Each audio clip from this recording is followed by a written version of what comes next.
Ils ne lisent pas entre les lignes, mais questionnent les lignes qui ne sont pas encore écrites. Francis Gosselin et Isabelle Perron. Yannick Parent, courtier immobilier, animateur du balado Sans vice caché à Cube et grand voyageur. Il est de retour, mesdames et messieurs, des îles de la Madeleine. Dora C'est incroyable. l'exploratrice. Je vais voir sa bouche parler, puis les mots vont sortir en même temps. C'est comme une innovation fabuleuse du présentiel. Je pense que je vous entends pas. Le voilà, Yannick Parent, on t'entend. L'écouteur fonctionne d'une oreille. Ça se peut que tu nous entendes juste d'une oreille. OK, c'est bon. J'ai vécu ça avec Alexandre Dubé ce matin. C'est resté comme ça. Yannick, on vient d'accueillir la ministre responsable de l'habitation. Ouais. Tu as écouté l'entrevue avec elle. Brûle pour point comme ça, qu'est-ce que tu en as pensé? Ben, écoute, j'ai l'impression un petit peu d'entendre honnêtement un petit peu je dirais pas la cassette, mais c'est le discours aussi convenu aujourd'hui. En même temps, ben, je pense qu'on a quelqu'un qui est de bonne foi en place aussi par rapport à ça, mais ça n'enlève pas les enjeux qui sont incroyables présentement. Puis je pense, vous me corrigerez, mais c'est du jamais vu là, au niveau de la difficulté qu'on peut avoir. J'entendais le nombre de familles encore demain, aujourd'hui, qui doivent être dans un état de stress. Mais c'est assez constant, non? Ouais. Mais elle a dit que c'est constant, mais moi, j'ai l'impression que les chiffres augmentent. Ben, moi, j'ai cette impression-là aussi à chaque année que le chiffre augmente un peu. Puis, tu sais, je dirais que j'ai de la misère à m'expliquer même pourquoi. Même si ça restait constant, là, on jase, pourquoi d'année en année... On le sait. Pourquoi on le sait, puis pourquoi on n'arrive pas à trouver des solutions. Je sais que ça fait partie depuis des années des enjeux des différentes campagnes électorales des élus, mais je me questionne à savoir pourquoi on n'arrive pas vraiment concrètement à améliorer cette situation-là. On en a parlé, Isabelle et moi, avant que la ministre arrive. Je ne sais pas si tu nous écoutais à ce moment-là. Je vous écoute toujours attentivement.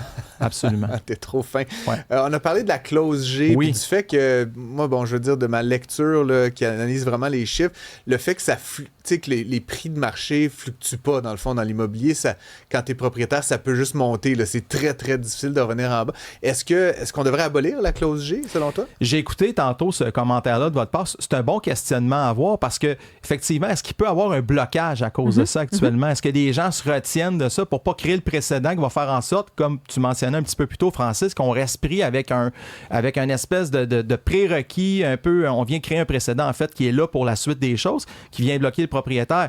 Alors, j'ai l'impression que c'est ça, c'est un peu damn if you do, damn if you don't. D'un côté, on va peut-être créer en quelque part peut-être une position d'abus pour certains, puis dans d'autres cas, peut-être que justement l'hésitation à louer, quand les gens décident d'attendre pour justement pas être pris avec cette règle-là, peut-être cette règle-là, voyons, ça va bien, cette règle-là, je l'ai dit. Peut-être, exactement. Je t'ai entendu dire ça aussi l'autre matin. Quand je me moffe, là, je repars la partition. On y arriverait peut-être plus aussi, mais il y a du positif. J'ai l'impression qu'on a tout essayé dans le logement, sauf le libre marché. J'ai l'impression qu'on a toutes les patentes à gosse de subventions, puis de régie, puis de fixation. Puis la seule affaire qu'on n'a pas essayé, c'est de laisser les prix flotter. Puis comme, je sais pas, moi, je suis peut-être un idéaliste théorique, mais coudonc.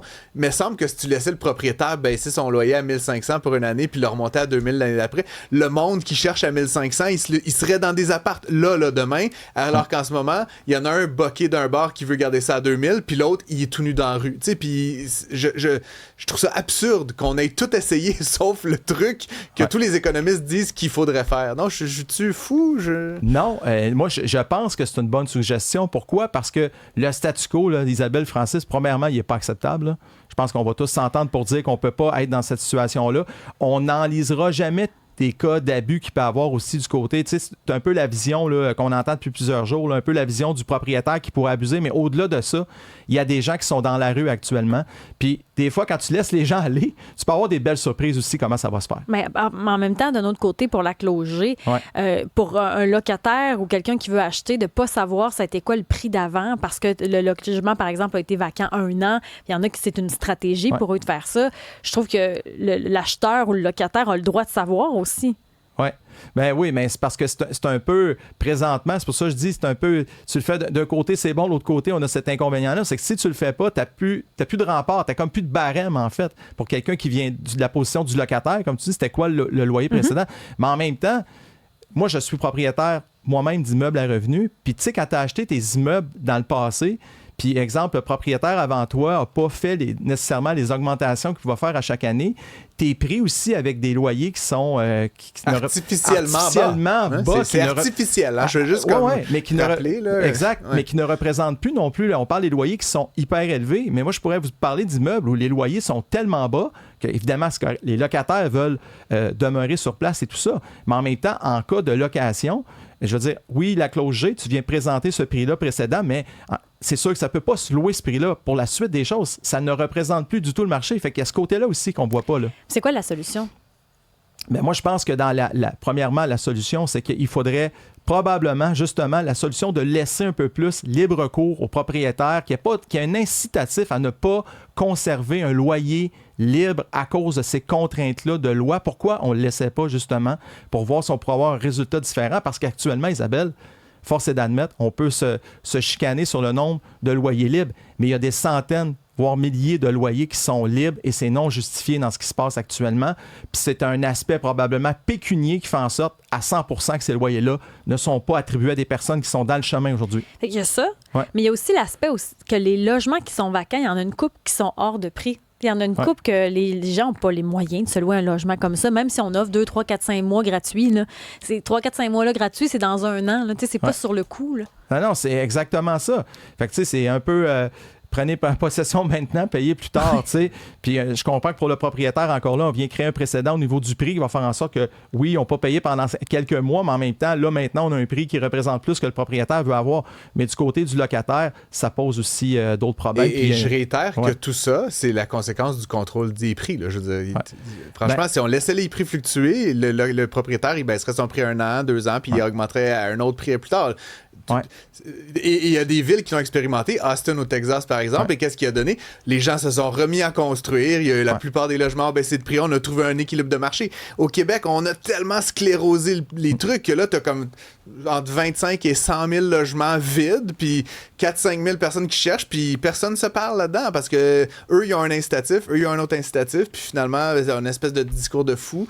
T'as le tribunal d'accès au logement, t'as évidemment les propositions des partis politiques qui sont toutes un peu plus déconnectées les uns que les autres. Moi, la seule affaire qu'on n'a pas essayé, c'est un marché de tomates. T'sais, si t'aimes pas la tomate à 3$, t'achètes la tomate à 2$. Ben, le logement, ça pourrait aussi éventuellement fonctionner comme ça. Puis il y a des pays dans le monde, il y a des villes dans le monde qui l'ont fait. Puis drôlement, ça marche. Je sais pas, comme moi, à chaque été, j'ai l'impression qu'on rejoue la même cassette, qu'on a créé un système hyper sclérosé du logement au Québec. Il y a des gens qui sont dans la rue. Puis la seule chose qu'on pense qui pourrait marcher, il n'y a personne qui est prêt à l'essayer. Ben, c'est parce qu'il y a trop avoir peur, à un moment donné, d'avoir de l'abus. Je dis pas qu'il n'y en a pas. Là. Il y en a, puis il va toujours en avoir, peu importe le système.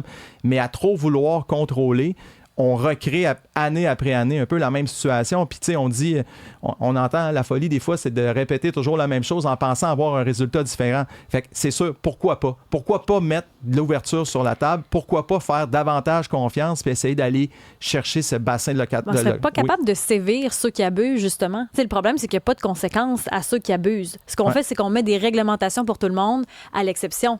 Mais on ne pourrait pas pénaliser les exceptions qui foutent le trouble. Bien, moi, je pense que dans certains cas, on le fait. Le problème, c'est que c'est comme dans tout système. Tu peux mettre n'importe quelle règle, mais si en bout de ligne, il n'y a pas personne vraiment où ça prend, exemple, 3 ans. On a fait un cas dernièrement ensemble, là, un cas entre locataire et locataire qui a pris comme plusieurs années à se régler. Je veux dire, les gens sont juste découragés au départ. Puis effectivement, moi, je déteste des systèmes où on s'adresse à la masse, où on devrait plutôt s'adresser aux gens qui viennent corrompre ce système-là. Alors oui, ton idée d'aller, tu sais, si on avait des solutions de sévir davantage, de faire des exemples avec la minorité, je le répète, parce qu'il ne faut pas penser non plus que c'est la majorité qui abuse, c'est une minorité. Maintenant, Québec solidaire qui veut s'en prendre aux spéculateurs en taxant 100% les gains en capital. T'en penses quoi de cette sortie-là de Québec solidaire hier? Écoute, j'ai tout écouté, tout lu, j'ai vu ce qui s'est dit depuis hier. Moi, là, ma conclusion de ça, puis écoutez, c'est pas méchant, là, mais pour moi, ça représente une déconnexion la plus totale, une méconnaissance du contexte et du marché immobilier, comment il fonctionne, puis c'est très frustrant d'entendre ça, puis d'entendre ça aussi, tu sais, je suis correct, moi je suis pour le débat d'idées, je suis pour l'ouverture aussi, qu'on puisse, tu sais, puis j'enlève mon chapeau de courtier immobilier, là, quand je vous parle comme ça, je trouve qu'il y a une déconnexion de dire qu'on va venir un peu atténuer le côté de spéculation du marché. Je t'ai entendu ce matin en passant, Francis, avec Alexandre, à ta chronique aussi, et moi je pense qu'on fait fausse route avec ce genre d'idées-là. dans un contexte où, au Québec, la pauvreté, l'appauvrissement aussi, puis on a beau parler souvent un peu de diaboliser les propriétaires puis ceux qui essaient d'amener justement leur immeuble ailleurs puis de faire de l'argent, mais en bout de ligne, là, je veux dire, oubliez pas, j'en ai parlé la semaine passée, 94% des petits plex se trouvent au Québec, au Canada, et tu en as parlé ce matin, 75% des logements qu'on a au Québec, c'est des petits. Donc, c'est toi qui nous l'as amené la semaine passée, ces données-là. Donc, cette mesure-là, amenée par Québec solidaire, à ce moment-là, vient directement s'adresser à cette population-là qui, puis je répète des choses qui ont été dites depuis hier, mais c'est le fonds de pension de beaucoup de gens. Puis c'est pas vrai que ça va faire en sorte que ça va régler le problème de spéculation. Puis je suis surpris de ne pas avoir entendu personne parler de ce qui a été fait pour les flips immobiliers. Francis, les flips immobiliers, là, tu peux pas acheter un plex aujourd'hui puis le revendre 3 mois après en pensant que tu ne seras pas imposé. Ces gens-là doivent garder leurs immeubles au moins 1 an pour avoir 50% d'imposition sur les gains. C'est sans compter que tu vas payer une taxe de mutation. Puis, tu sais, il y a quand même, c'est pas de la magie. C'est pas de la magie. Et j'ajouterais à ça un autre élément qui m'est venu depuis ma chronique de ce matin, Yannick, mais qui m'a bien fait réfléchir. Imaginons quelqu'un qui achèterait justement un duplex dans sa mi-vingtaine, trentaine, je sais pas, peu importe l'âge, et qui détiendrait ça pendant 25 ans, juste par la vertu de l'inflation. Là. Même si tu fais pas des gains, c'est pas magique. Là, c'est, ton 200 000, ou je peux te dire, il va doubler pendant cette période-là. Fait que le gain en capital, de la manière que ça fonctionne, tu prends le prix de vente moins le prix d'achat, puis tu payes de l'impôt là-dessus. Ouais. Mais si l'inflation est de 3% par année, techniquement, tu devrais quasiment pas payer d'impôt. C'est juste, ça a juste gardé sa valeur dans le temps. Exact. Fait que la proposition de Québec solidaire, elle est fortement injuste, même pour les gens qui détiennent à longtemps. Ils mettent beaucoup d'accent là, parce qu'il y a 3-4 exemples bien fâchants de spéculateurs, mais la personne qui va être la plus damnée dans une imposition comme celle-là, c'est celle qui détient son logement pendant 30 ans. Parce qu'avec l'effet de l'inflation, ce logement, il va tripler de valeur là, sans même que ça soit excessif, juste en traçant un petit peu l'augmentation des prêts à la consommation. Donc, c'est pénaliser les gens, comme tu dis, qui utilisent ça comme un fonds de pension. Et moi, je réitère, je trouve ça profondément mal avisé comme politique. C'est pas, puis sans prétention, moi, ce que je dis, la cible n'est pas là. La cible, tu sais, on parlait aussi à des gens des municipalités dans les dernières chroniques qu'on a faites ensemble. On veut avoir des permis aussi pour essayer d'avoir davantage d'offres, de développer davantage. C'est certainement pas ça aussi qui va aider à créer davantage, à faire aussi l'entretien. Il faut penser à quelqu'un qui a un immeuble là, aujourd'hui. Exemple, une mesure comme ça était mise en place. Là.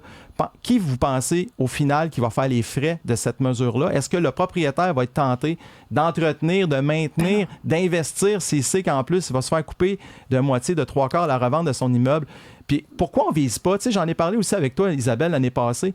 Les gros regroupements, là, tu sais, tu te souviens, il y a une enquête, il y a eu des enquêtes là-dessus, des regroupements de propriétaires qui, de manière consensuelle, s'entendent sur des prix, s'entendent sur des façons de faire. Ça, c'est problématique. Alors, qu'on vise des cibles comme ça, dans un marché de minorité, moi, je suis d'accord avec ça, mais de cibler ce marché-là de petits plex, écoutez, c'est une déconnexion totale de ce que, je crois, les Québécois vivent par rapport à ça. C'est qu'il n'y a pas beaucoup de payeurs non plus. Il n'y a pas beaucoup de gens là, qui sont capables de subvenir. Il faut penser à ça. Puis il y a plein de monde qui nous parle aussi du coût des matériaux.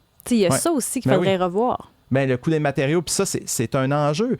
Donc, si on vient juste en ajouter une pelletée sur la tête de ces gens-là, puis moi, je pense qu'on malheureusement, on fait fausse route avec ce genre d'idée-là. La solution de la spéculation, j'ai toujours dit, c'est un débalancement entre l'offre et la demande. Tant qu'on ne réglera pas ces problèmes-là d'offre, qui est encore en faiblesse par rapport à la demande, je veux dire, il va y avoir des problèmes de spéculation. Puis il faut arrêter de parler de spéculation au sens large général.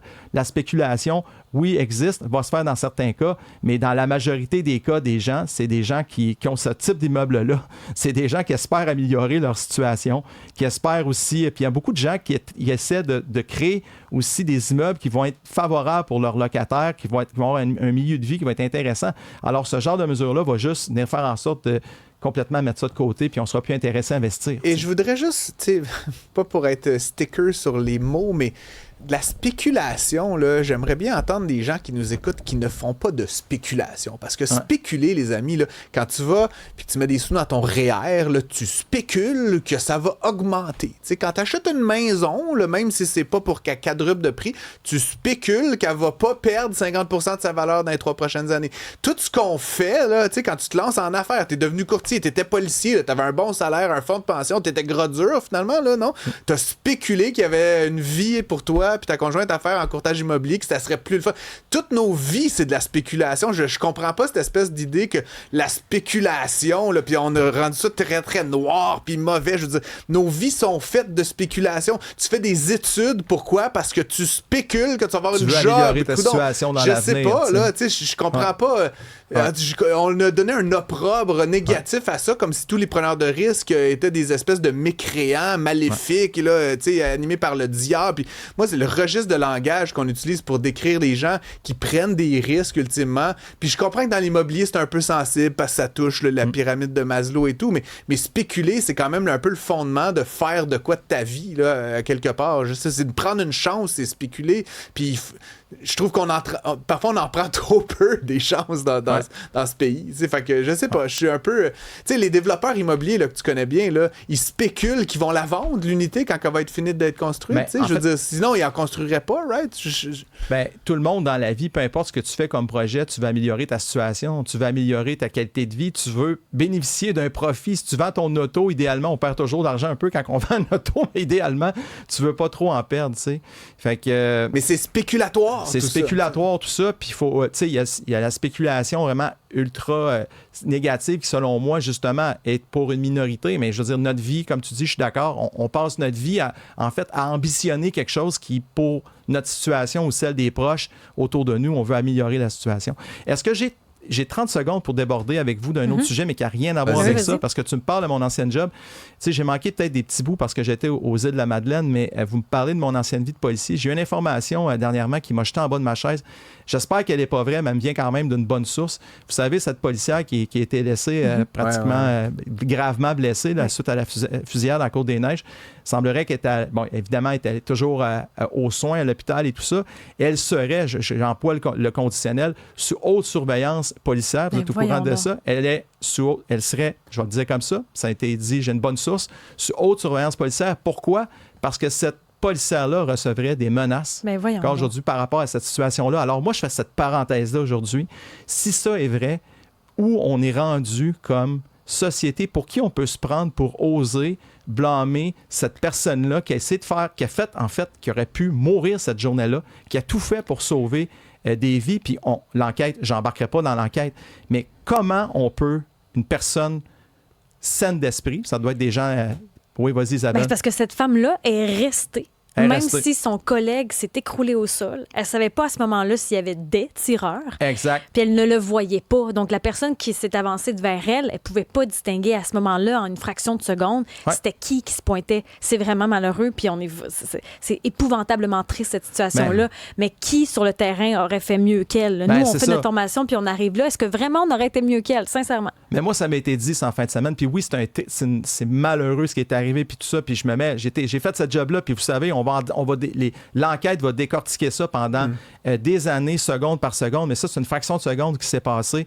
Mais ceux qui osent écrire ou envoyer des menaces à cette policière-là, vous êtes des abrutis de la pire espèce. C'est impossible. Puis c'est incroyable au Québec qu'on soit obligé de surveiller, si c'est vrai, 24 heures sur 24, à l'hôpital, cette dame-là. J'aimerais juste dire, je devine que tu es au courant, Yannick, mais le chef du Parti vert a fait une sortie, puis je ne sais pas si c'est lui qui engendre, s'il participe à ce mouvement-là, mais il a fait carrément une sortie en disant c'est la policière qui a tué ce pauvre monsieur, elle est coupable, elle manquait de formation, et là tu sais, il va d'une longue diatribe. Il y a d'ailleurs une pétition qui circule avec plusieurs milliers de noms. Richard Martineau en parlait ce matin pour dénoncer évidemment ce chef-là en demandant sa démission, mais il y a clairement des gens, puis pas des kidams, là, des chefs politiques qui ont pris ce côté-là de l'affaire. Évidemment, comme tu dis, c'est assez déplorable dans les circonstances, mais c'est déplorable, Francis, mais en même temps... C'est plus que déplorable. Puis ça, la semaine passée, moi, quand